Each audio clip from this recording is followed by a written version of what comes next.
that was the end of that. I did tell a good friend about it years later. When we arrived in Pearl Harbor, an officer from the Office of Naval Intelligence came on board and debriefed each one of us independently of the others. I do not know what went on in the debriefings of the other personnel involved, but when I went in, he began to ask me what I saw. When I began to describe to him what I saw, he became very upset, even enraged. And having come from a military family, having a father who was an Air Force pilot and an officer, having served 4 years in the Air Force, I knew what this man wanted to hear. It was obvious to me. So I told him what he wanted to hear so that I didn't have to go through with what I knew I would have to go through if I told him anything else. So I told him, "Sir, I did not see anything. I don't know what you're talking about." And he said, "That's the spirit." I had to sign a security oath. I was dismissed, told that I was a good sailor, had a good future with the Navy, and I left. On the way out, Seaman DiGirolamo was braced up against the bulkhead in the passageway, and I whispered to him, "Tell him you didn't see anything." And I don't know whether he did or not, because we never talked about it again amongst ourselves. Several years later, I was trained again. Well, in between this, I struck, or striking is what you call trying out for a certain particular job. I was striking for quartermaster, which is navigation. It's where you navigate whatever ship or vessel you're on. I made it, was promoted to third-class quartermaster.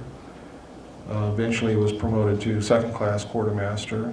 I was then trained by Naval Intelligence in my secondary NEC, which is 9545, which is internal security. I was then sent to Vietnam, where I was given a multi-million-dollar patrol boat.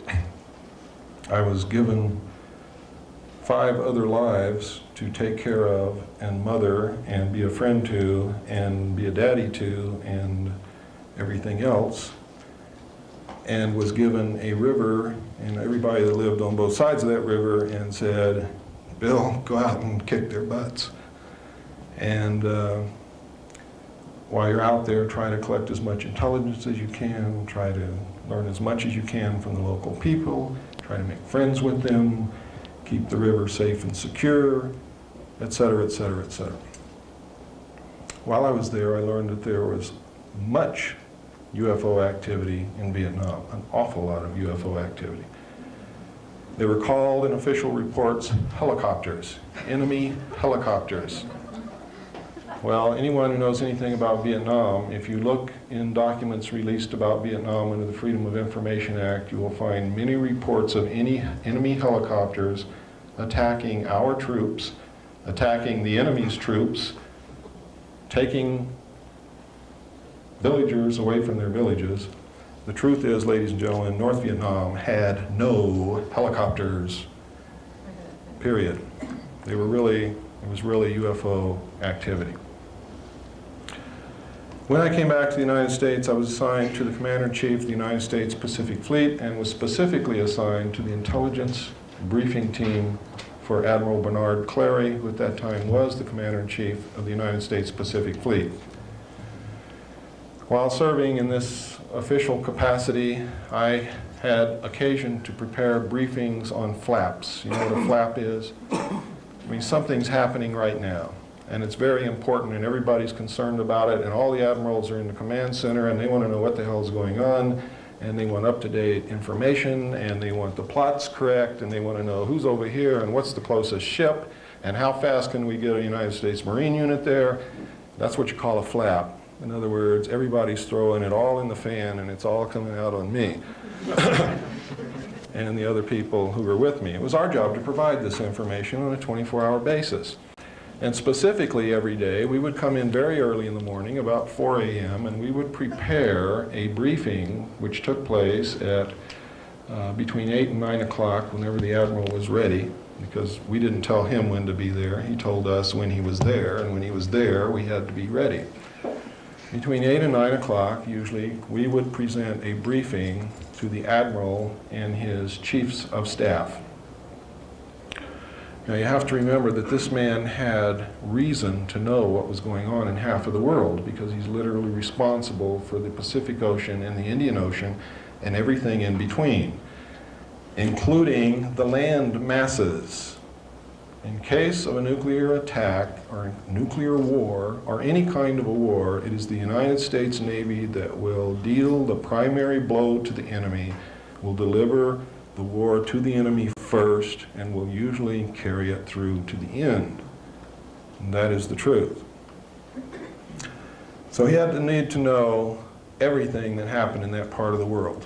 When alien-connected incidents occurred, we would get top secret messages marked magic, restricted information. That is not an obsolete security classification. And the first time it was used was not in the Nixon years. It has been used on alien-connected material since the beginning. So don't believe everything you hear. When we got these messages, usually all hell would break loose. It was of the utmost importance. When we were briefing officers who were new in the position that they had the need to know regarding this flaps, we sometimes had to brief them on the history that led up to this incident.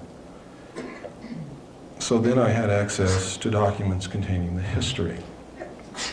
Until eventually I found in my hands a document called Operation Majority and another document called Project Grudge, which contained the most astounding information I have ever seen in my life.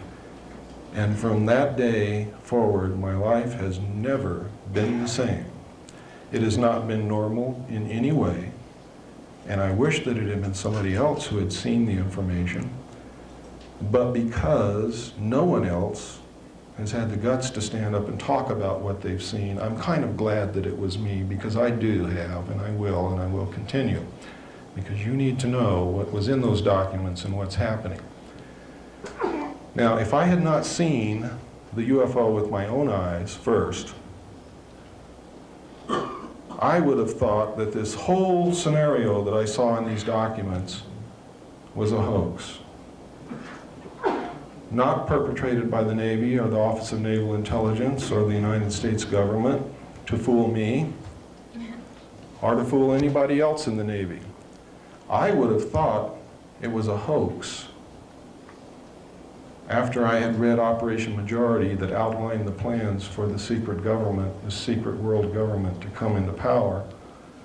I would have thought that it was a hoax to scare you into bringing that about. And I still think that they're going to use it to try to bring it about. And I want to warn you beforehand not to believe a word they tell you when they tell you there's going to be an invasion from outer space. Because there's not going to be. It's already taken place. Because I saw what I saw on board that submarine, and because of the research that I've conducted since then, I know that it's real. It's not a hoax. It's not something to propel this world government into position. It's real. There's aliens here. They're just as real as you and I. And I'm here to tell you about it. And there are other people talking about it, and there have been throughout the history of this thing, only, especially in the early years, anybody who tried to talk were killed, were sent to mental institutions, just flat disappeared and they never knew what happened to them. Or all of a sudden, Joe Blow was working in a garage and now he's got a nice job in the government, making 3 times what he was making in that garage, and he doesn't talk to you anymore. Those things were commonplace. They have still been commonplace up to the present time, except in recent years, people are starting to learn how to prevent it from happening. And one of the ways is you get squarely in front of the public and you stay there. Because I'm going to tell you this right now, and you can bank on it. You watch me every day of my life. If anything happens to me, you don't have to do any more research. You know damn well everything I'm telling you is true. And they don't want you to know that.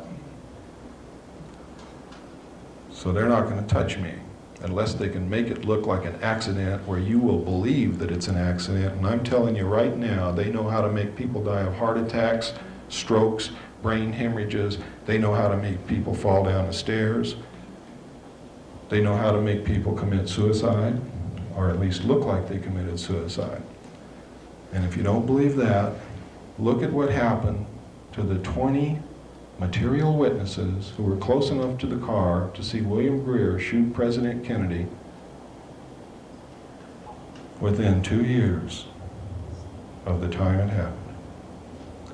They're all dead. The odds of them all being dead is something like 300,000 trillion to 1. Some of them apparently, I say apparently because that word means that's what it looks like, committed suicide. One died of a karate chop to the neck. Several of them had heart attacks, etc., etc., etc. One man hung himself. They were all murdered. All of them. They were murdered by the Central Intelligence Agency. William Greer was the assassin who killed President Kennedy. He was a Secret Service agent. I'm going to show you the film here shortly.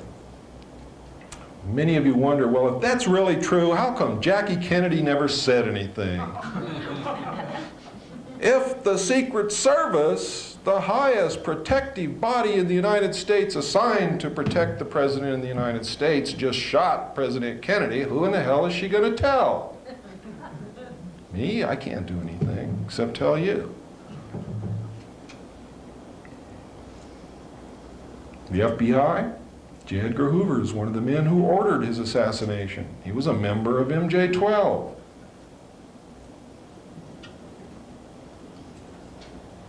Beginning to see the picture? The picture's not a pretty one. What has happened is these men who throughout history have been trying to figure out how they can control the world, all of a sudden discovered how they could do it.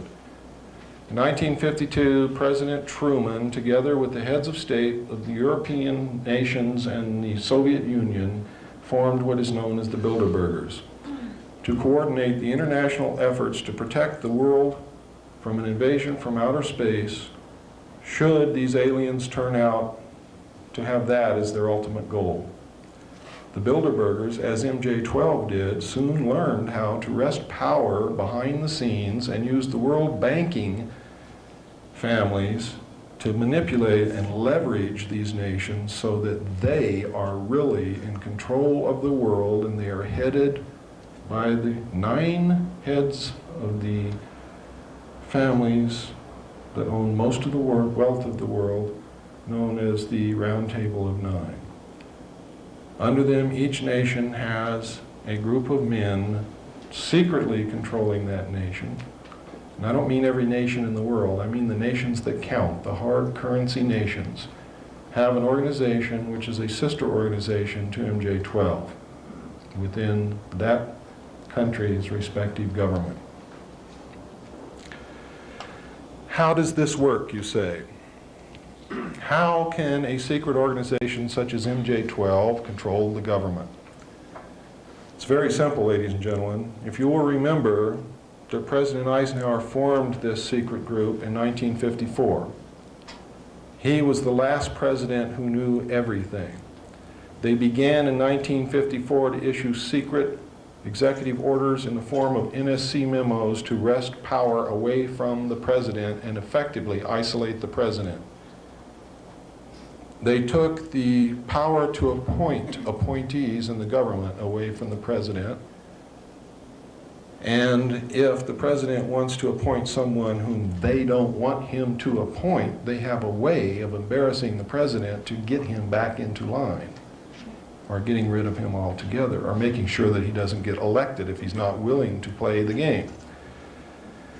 The result has been, ladies and gentlemen, that today every major member of the United States government is a member of the Council on Foreign Relations and the Trilateral Commission, or the Trilateral Commission, but usually the Council on Foreign Relations and the Trilateral Commission. They usually have dual membership. Every one of them, not just a few. You see, it started off in 1954, there were just a few. Truman's years, there were hardly any. Eisenhower got in, he was a member of the Council of Foreign Relations. He appointed some. After that, when they took the power to appoint on themselves, they told the president who to put in those positions, and that's who got those positions. And today, the Council on Foreign Relations and the Trilateral Commission is the government. The government is not representing us. They are representing the Council on Foreign Relations and the Trilateral Commission and the secret world order. Please, when you go out of this room, look it up yourself. Because if I hear from you that you don't believe it, I'm going to say, did you check on what I said? Did you go to your library? Did you pick up the bibliography that we left for you on that table? Did you go read those books? If you tell me no, I don't want to hear what you have to say anymore. Because I can bring you a message, and I can tell you what that message is.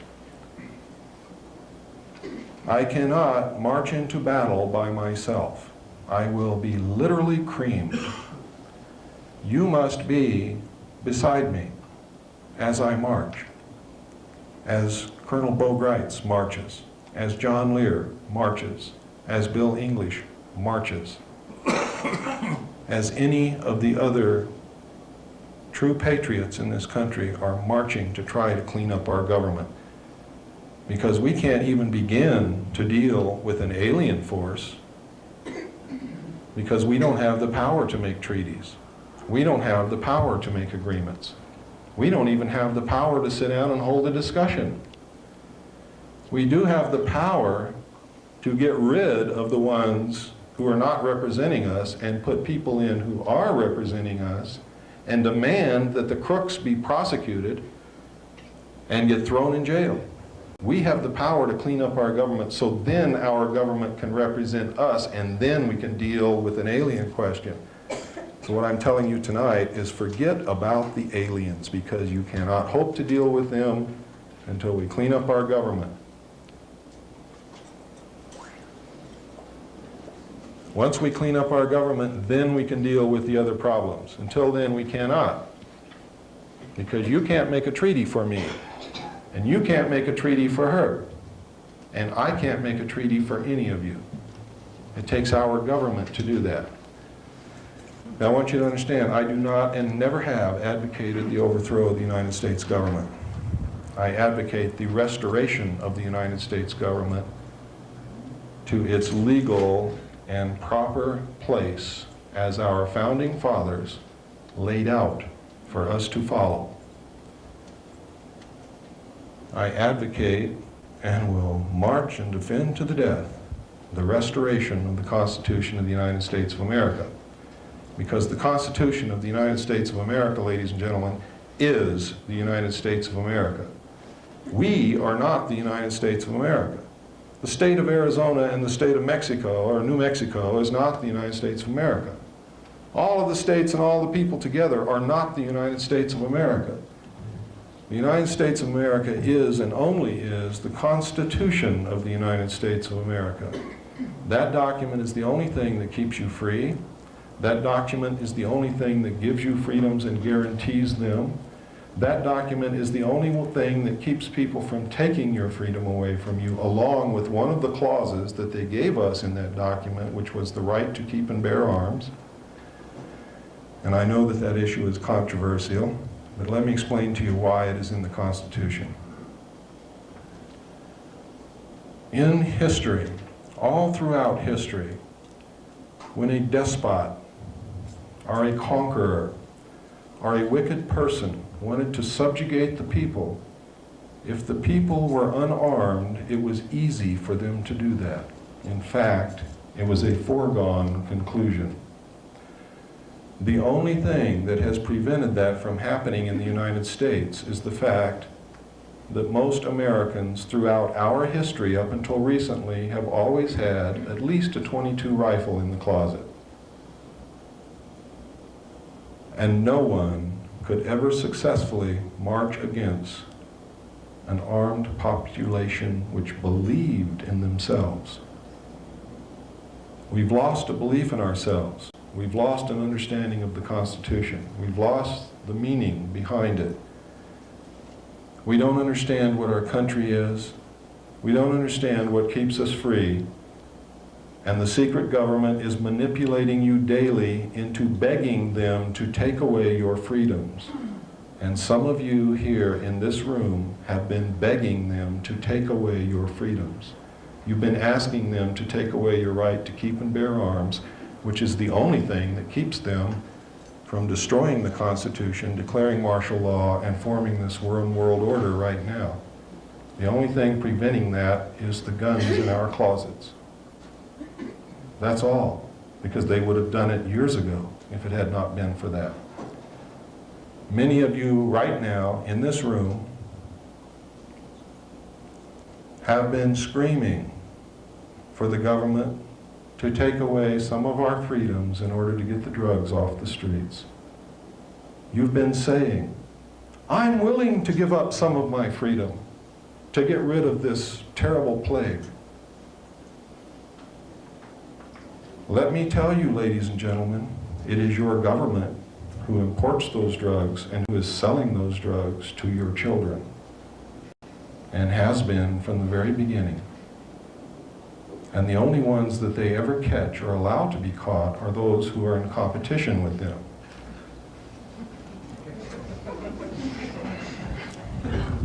This operation was put into place in the late 50s. It was organized by George Bush in cooperation with the CIA while he was president and CEO of Zapata Oil. Their plan was to bring the drugs in from Central and South America to the offshore oil platforms of Zapata Oil, from there to bring them into the United States by the normal crew conveyance and helicopters. Therefore, they would not have to undergo inspection by custom officials or law enforcement agencies of any kind. And it's been going on ever since. Today, the drugs do not enter this country by the little planes that they would have you believe on the 6 o'clock news, nor by the little boats that they say are speeding across the Caribbean. The Coast Guard, ladies and gentlemen, and the United States Navy are not inept. Every aircraft that approaches the borders of this country from any direction is monitored minute by minute by the North American Air Defense Command. The drugs, ladies and gentlemen, are brought into this country on CIA proprietary contract aircraft and military aircraft, and land on CIA facilities in the United States and on military air bases, and Homestead Air Force Base is one of those bases where those planes land. Recently, Colonel James Bogreitz, in the last few years, went to the Golden Triangle area to try to bring back American prisoners of war who we know are still being held. We've always known it. The government has known it. They have misused the Office of Prisoner of War Accountability to transact these drug deals. So they don't want the prisoners of war to come home. Well, we didn't know that until Bogreitz went over there and talked to a gentleman by the name of General Kunsa, who is the drug overlord of the Golden Triangle. I've talked extensively with Colonel Greitz about this. I have all of his information. And coupled with mine, it paints a very bad picture. General Kunsa says that every year, government agents High-level government agents are purchasing 800 tons of pure heroin and shipping it into this country from him. He wants to stop it. He is willing to stop it. He wants us to give him a crop substitution program so that his people do not have to raise poppies and process heroin in order to survive. He wants to become a recognized, real nation rather than an illegal group of bandits living in the jungle. And George Bush and the United States government says there is no interest in doing that here. He's willing to stop 800 tons of pure heroin from coming into this country every year, and George Bush says, we're not interested in doing that here. Furthermore, we're not interested in hearing who these government officials are that he says he's selling these drugs to. Furthermore, Colonel Bogue writes, if you don't shut your mouth, we're going to lock you up in a federal prison and you're never going to get out. And they tried. You see, it was the United States government that sent Bogue writes to Southeast Asia to bring prisoners of war back. Colonel Bogue writes is the most decorated man to come out of Vietnam and one of the most decorated heroes that this country has ever had. They sent him in there because of that, and they gave him a lot of press. And every time he went in, they warned the enemy beforehand, usually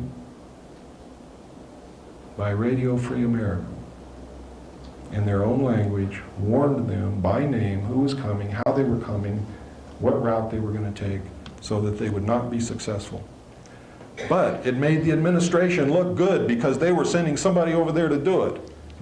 But every time he went, he had to use a phony passport that the Department of Defense gave him to use to accomplish his mission. So I'm going to show you a short tape right now. I want you to pay a lot of attention to this, please.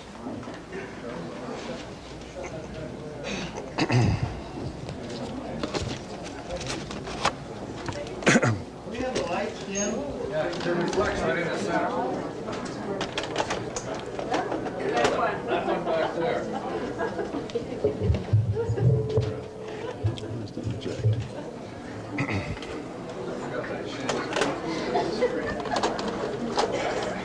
One more.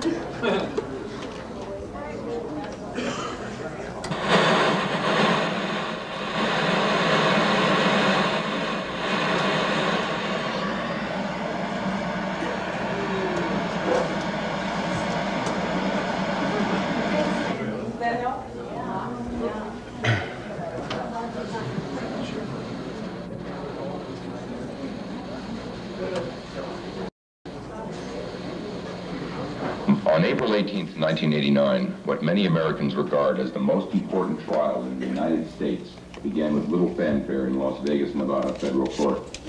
Although it was well covered by the local media, in stark contrast to the Oliver North trial, the national print and broadcast media were conspicuously absent. It was almost as if an invisible dome had descended over Las Vegas to prevent any satellite uplink from reaching the rest of the nation. For nearly 2 years, Lieutenant Colonel James Bogue Wrights had been under indictment for misuse of a passport.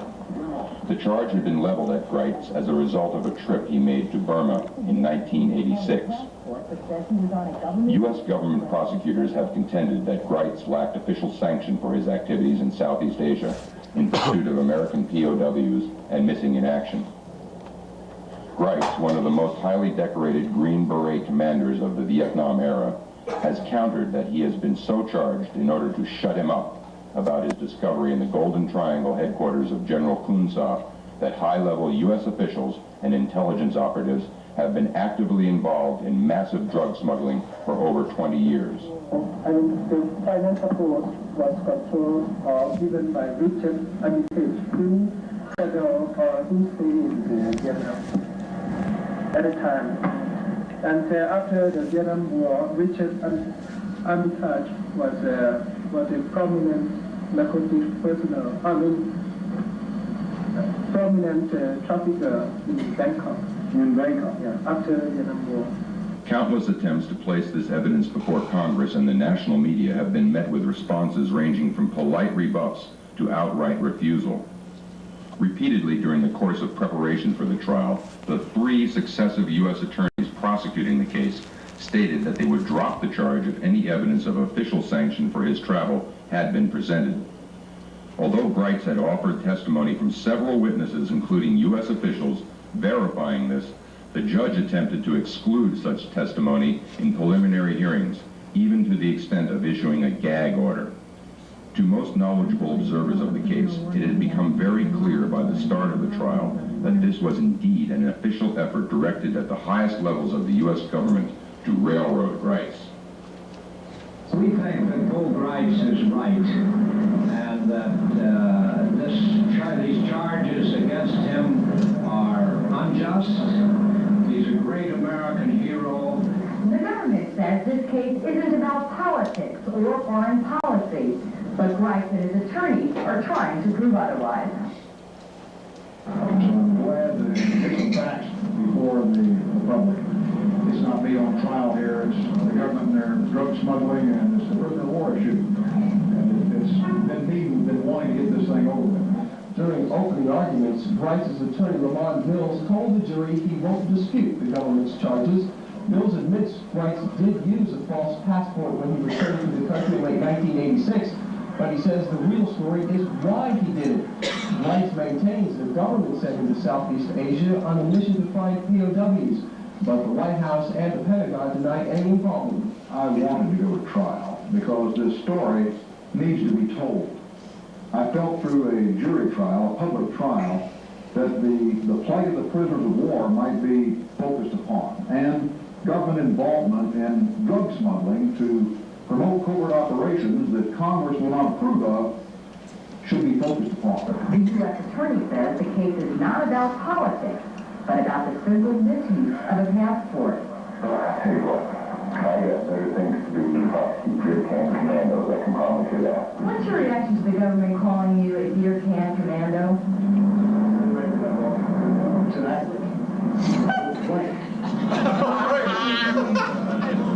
I'm proud of the uniform of the United States. And anyone that say that, obviously, can't say the same. Former Green Beret Bo Greitz has been acquitted on charges of using a phony passport. In federal court this morning, Judge Philip Crowe said he had no choice but to toss out the case. He says the government charged Greitz under the wrong statute. Former Green Beret Bo Greitz is a free man tonight. The federal judge has thrown out a felony passport charge against him. Federal Judge Phil Crowe dismissed the case against Greitz today, saying the government simply brought the wrong charge. Greitz says he's pleased with the judge's decision, but that he still has a story to tell about what's going on in Southeast Asia. It's not over until the prisoners of war are home. It's not over until Richard Armitage is investigated and this government drug business is exposed. It's sweet and sour. No one likes to win a victory because the enemy fouls out. We don't even get a chance to take the field. These verdicts suggest we made a mistake. We should have charged a different statute. They were trying to save a case that they got watched, all right? And we know it, and we got him on it. We won. Case is over. He's acquitted, not guilty. Mills told reporters that there was a lot of interest in this case from high places, referring to Washington. George Bush called the I'm saying George Bush called me up and told me to get Bo Greitz. George Bush called me up and told me to get I'm saying George Bush called me up and told me to George Bush called me up and told me to I'm saying George Bush called me up. Such comments by a United States attorney following nearly 2 years of persecution of Lieutenant Colonel Greitz and the expenditure of many thousands of taxpayers' dollars are alarming. If Maddox's statements are true, the implications are profoundly disturbing. As the Iran-Contra scandal continues to unravel, revealing President Bush as more than a willing participant in numerous illegal activities, his direct interference in this case would seem to be a distinct possibility. Such behavior by our chief executive and his legal representative in the state of Nevada compromises our judicial system and violates long-cherished standards of American jurisprudence. The government apparently hasn't given up on trying to convict Bo Wright. The grand jury is now apparently looking at brand new charges. The government is still after Green Beret Colonel James Bo Wright. A federal grand jury has subpoenaed samples of Wright's handwriting. Yesterday, illegal use of passport charges were thrown out against Wright because the government filed the wrong charges.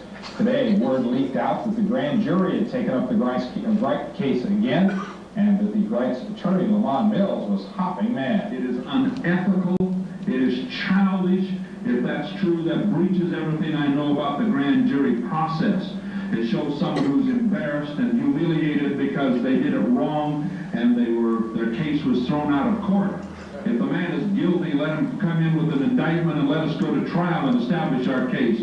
But to release things to the press, when you're just starting an investigation, violates everything I know about the grand jury process in this country and the Constitution upon which it's founded, and I'm mad. I wish I would have been able to present to the public exactly why they charged me.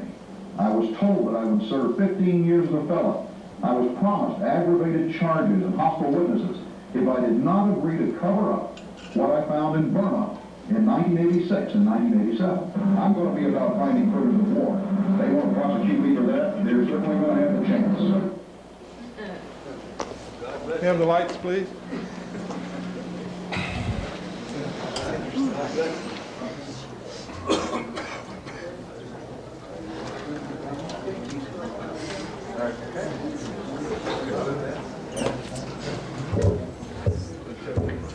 I think I missed some. What was it the federal prosecutor said on the courthouse steps?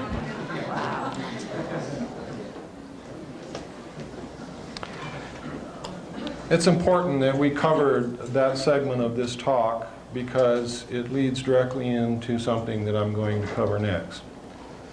The purpose of the importation and sale of illegal drugs to the American people was to finance the alien-connected projects and other black projects which they knew they could not take to Congress for funding. For two reasons. One, everything they were doing was illegal under the Constitution, and Congress could not, in all ethical and moral standards, approve those projects or approve funding. The second reason was they believed, and with some rightfulness, that if they told Congress, it would be the same as telling the public.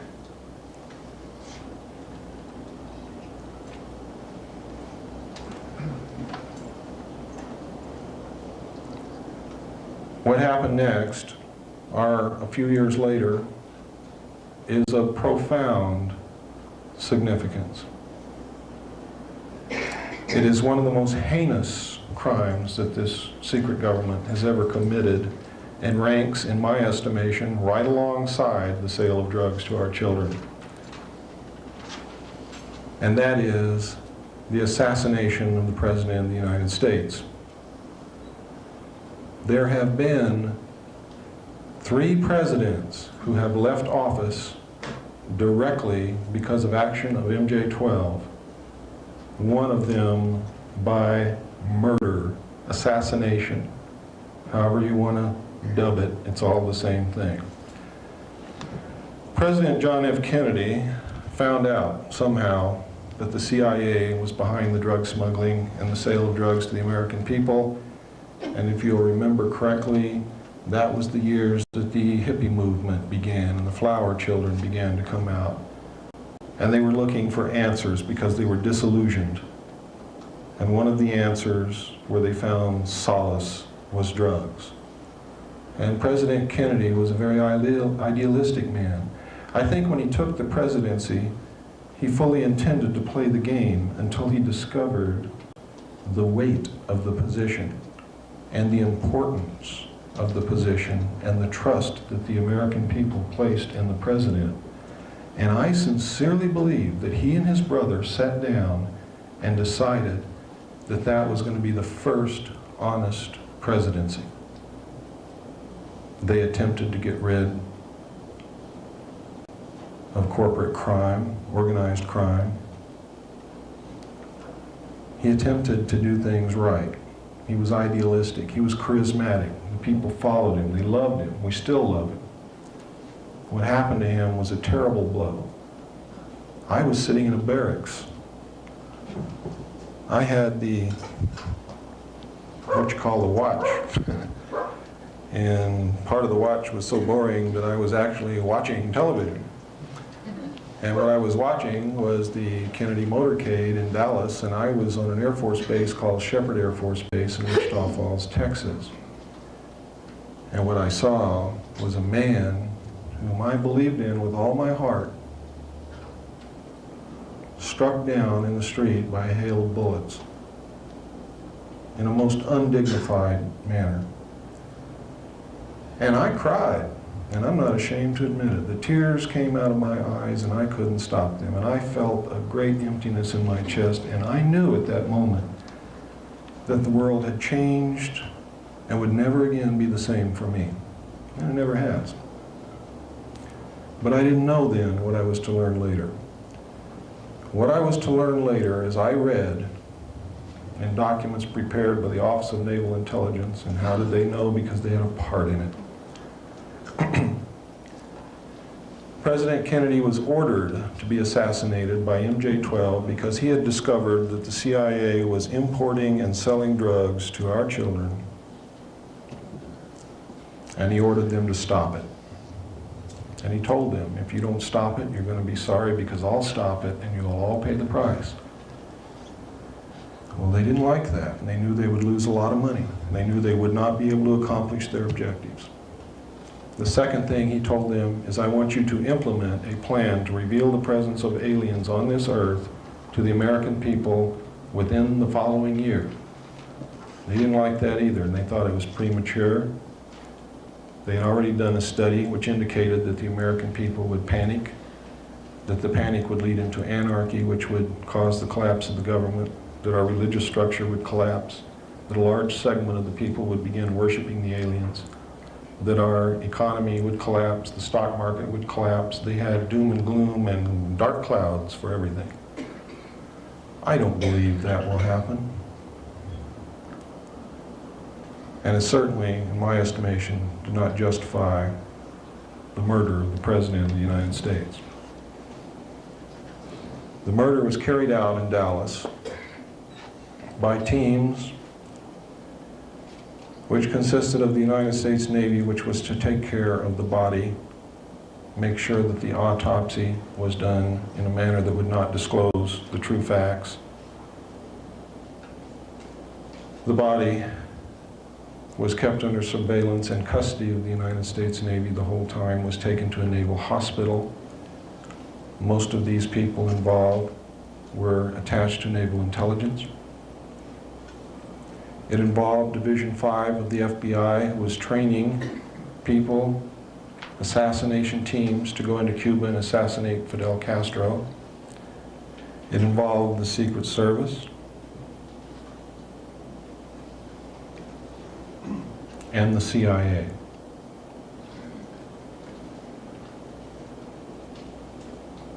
When the long-range shots missed, and there were many more shots fired than anything that you've heard before, Kennedy was struck by a bullet in the back, which exited through his neck, or excuse me, was struck in the front of the neck, which exited through his back, I'm sorry. Governor Connolly was struck with 2 separate shots. Another shot hit the windshield of the vehicle and broke it, and you can see that in the films. And we have blown these frames up many times, and we have studied it for countless hours. And we have put it together with the information that I saw in the documents, and we know exactly what happened. We know that Governor Connolly was carrying a gun. And when he was hit, he started yelling, "Oh my God, they're going to kill us all." And as he turned around in the blow-ups, you can clearly see him reach into his jacket and begin to take out a pistol. And then you lose sight of what happens with that pistol. It may have been the shot from his gun that hit the window, but we don't know that for sure. We do know that the passenger Secret Service agent by the name of Kellerman. I call him Killerman. During the motorcade, when you blow the frames up, you can see him watching Kennedy through his rearview mirror on the right hand outside of the car. You can see it clearly. He's sitting there and his eyes are watching Kennedy in that rearview mirror the whole time. When Kennedy is struck in the throat, he watches for a few more seconds, then he turns around, he verifies it, he turns back to the front, he passes something to the driver, who is William Greer. They seem to converse for a second. He then goes back to his position. William Greer then glances. Then Kellerman leans over, takes the wheel. William Greer pulls, with his left hand, pulls up, and you can see it clearly. He pulls up a pistol, turns, and over his right shoulder, shoots Kennedy directly in the head. Kennedy's head then snaps backward. Jacqueline Kennedy looks at her husband. You can see her eyes go from her husband and look directly at William Greer, and then she attempts to get out of the car. She is afraid. Throughout all my combat experience, that is exactly what you do. You run away from the fire, not into it. What you see in the John Wayne movies is BS. I never saw one soldier ever run into a machine gun. You run away from the machine gun, and then you figure out how to get that machine gun nest. You don't just run up there and die. That's for the Marines.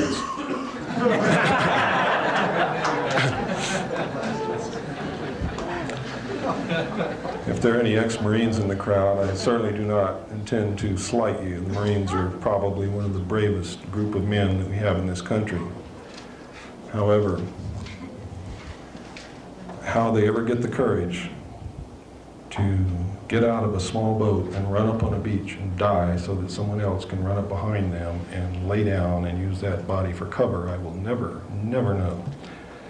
But they do it, and that's to their credit, because we wouldn't be free if they didn't. But anyway, that's what prompted that remark. I've seen this happen, and it amazes me.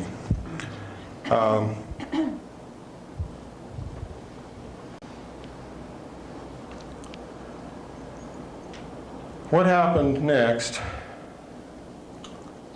was that both men in the front seat hunched down. The car speeds up out of sight. During the time when William Greer is actually shooting Kennedy, the car comes to almost a complete stop, which is exactly what a driver would do if someone else is holding the wheel and he's turning around to shoot someone. You would remove your foot from the accelerator. We have tried this, and it's exactly what people do instinctively. They don't even think about it, it just happens.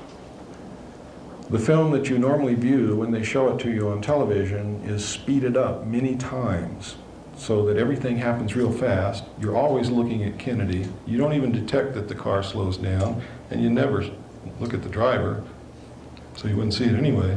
But just to take a precaution, they cut a few clips out there, so even if you did think to look at the driver, you still wouldn't see it. But in the film I'm going to show you tonight, we got those clips. Now, when I saw those documents, it said in the documents that the act was plainly visible in the film that was withheld from the public. Not too long ago, on the Ted Koppel late night thing, I forget what you call that. What's it called? Nightline, that's right.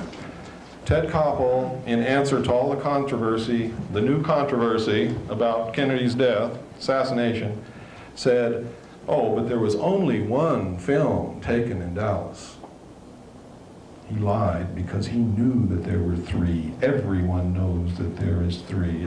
There's three in the Warren Commission report. He intentionally lied, knowing that most of the American people will take his word for it without even checking, and if they thought it was three before, will think they were mistaken, not Ted Koppel.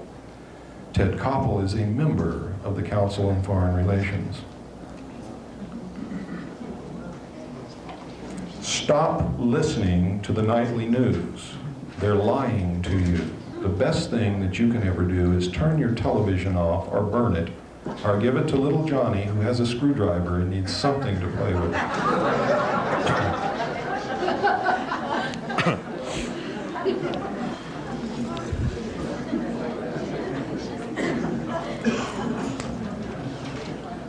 What happened next is they took the body to Parkland Hospital in Dallas.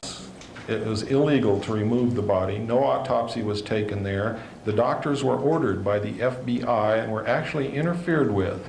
They were told not to attempt to determine the path of the projectiles through the body. They were told to get the body ready for shipment as quickly as possible when it was determined that they could not save Kennedy's life. There was no investigation done in Dallas at all. The doctors did draw sketches of what they saw, and they did make reports of what they saw immediately following and during the incident.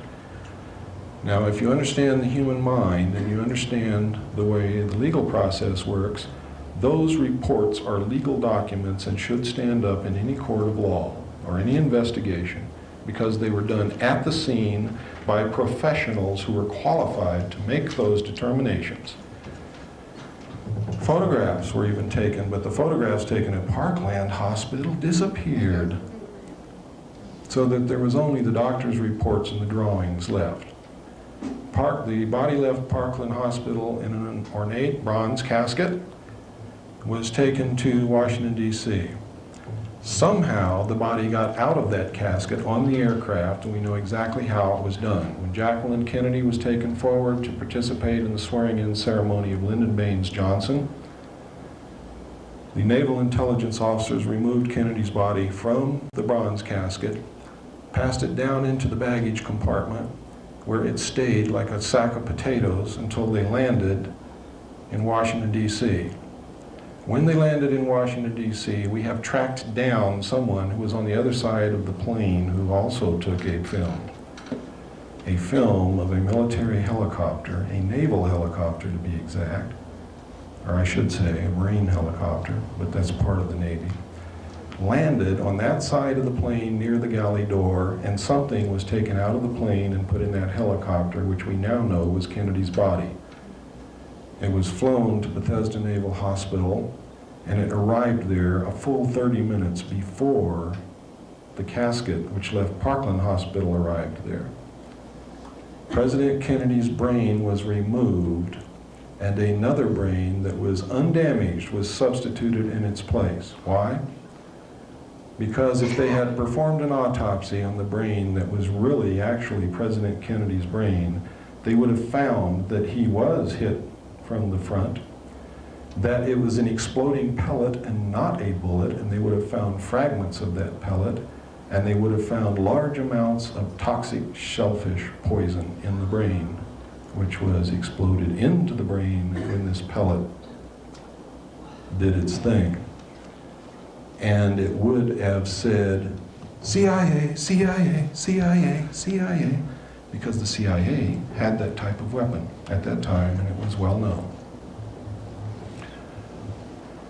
When they finished doing that, they surgically repaired the wounds to make it look like he was hit from behind, and then they took photographs of these repairs. Then they took the body in to be autopsied as if it had come out of the bronze casket. They also altered the throat wound. We know this. Kennedy's brain was taken out of the room where all this occurred on a gurney, covered with a cloth, and when people asked what that was, being wheeled down the hall and the gurney covered with the cloths, because everybody wanted to know what the hell was going on, they were told that a woman had delivered a stillborn baby, and that was the stillborn baby. It was not, it was Kennedy's brain. Checking the records and doing thorough research, we have found out that there was no stillborn baby in Bethesda Naval Hospital on that day, or the day before, or the day after. Witnesses asked what the other casket was doing in the room. They were told that an Army colonel had died and the casket was prepared for him because he had died that day and the family had requested a quick burial.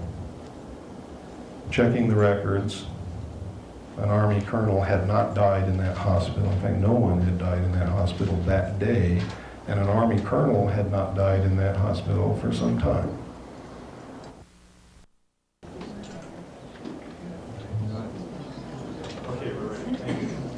I don't hold much hope for William Greer talking, but I want him to talk. I don't want him killed. I want that man to talk. I want him to become a man and talk. I want the rest of these so-called men and patriots in our government to become real men and real patriots and start talking. Because right now I'm going to tell it in front of you, I'll tell it in front of the world, I'll tell it in front of the government. Our top military commanders are cowards and they are traitors. The men who represent us are cowards and traitors, and they're all afraid to talk. They're scared to death to talk. They'll let the country go down the tubes before they'll stand up and do what a man should do. And what our history demands that any man who calls himself a patriot do. Stand up and talk and tell the truth. And I'm going to continue, and I'm going to ask that you continue with some of the things that I'm going to ask you to do tonight when you leave here over the next few days and into the next year. I'm going to ask you to continue until we clean up this government, until it gets back to a government of, for, and by the people.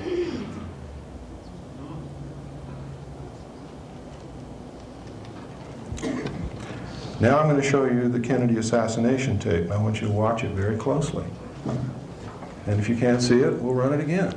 And if you still can't see it, we'll run it again. I don't care how long it takes, because you need to know this. You need to know who killed your president, and you need to know why.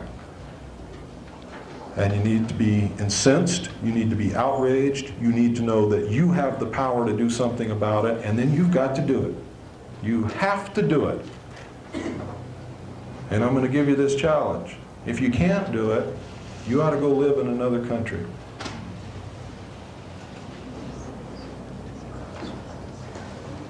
Let me see here.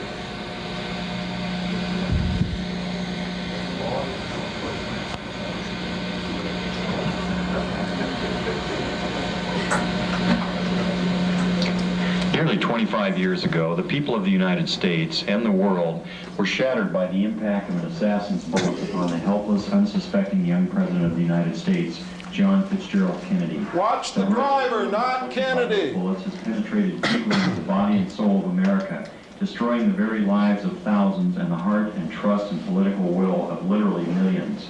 And the years that have passed since this tragic event removed from the world stage perhaps one of the most promising human agents of peace and progressive political development, we have been fed one officially sanctioned lie after another, beginning with a blue ribbon cover-up commission to a castrated Senate Select Committee seeking to shed light upon an event deliberately enshrouded in deception, concealment, and outright falsehood. 25 years is long enough. It is time the truth was finally told, in the earnest hope that it will truly set us free of the murderers who pose as our protectors. What we're observing here is the motorcade in Dallas on November 22nd, 1963. As the presidential car passes behind the freeway sign, President Kennedy is struck in the throat by a bullet that was fired from the grassy knoll. As he's grasping his throat, John Connally is turning around to his right. He at that point is struck. You notice the the passenger of the car turning back to see what has happened to the president. As he turns back to the front, the driver of the car turns with his left arm over his right shoulder with a pistol and fires. You see the 45 caliber nickel-plated automatic weapon in his left hand. He's firing over his right shoulder. You see it in relief. You see his head pointing backwards towards the president.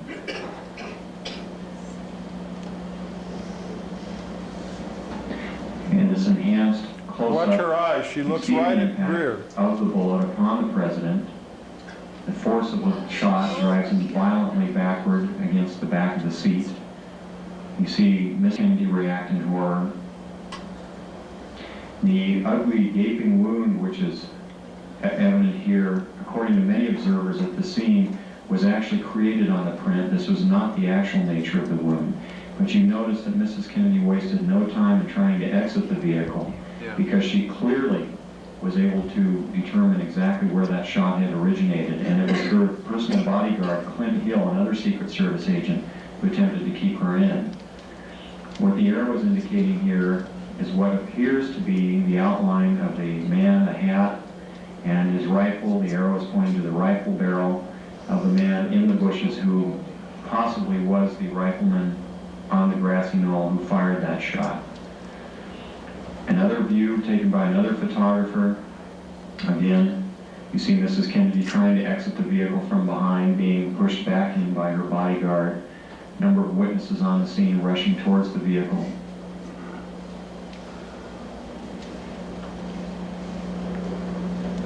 In this section, the man standing on the far right of the wall there is Abraham Zapruder, the photographer who took the original photos. The arrow here is indicating what was very likely the rifleman on the grassy knoll, the man who fired the shot which penetrated Kennedy's throat from the front, not from behind as the Warren Commission would have you believe. Very interesting note also that the motorcycle policemen were told to remain behind the car at all times. Here you see the passenger in the front turning back, looking at the president. Instead of jumping back to assist him, he turns forward. The driver is now rotating. The weapon comes into view and he fires. You'll see this repeatedly in these sequences. Kennedy's been shot in the throat. He's leaning to his left. The driver now begins to rotate. His left arm comes over his right shoulder and he fires now. Again, you see the driver rotate. You see the weapon come into view. He's rotating again. The weapon is in view. He fires. You can clearly see his head turning and his arm and the weapon extending into view over his right shoulder. Many of the witnesses indicated that the car slowed almost to a virtual halt at about this point. And here in the normal version, you see how much more quickly to speed it up. It's much harder to determine. Many of the people who asked the question, why Jackie Kennedy?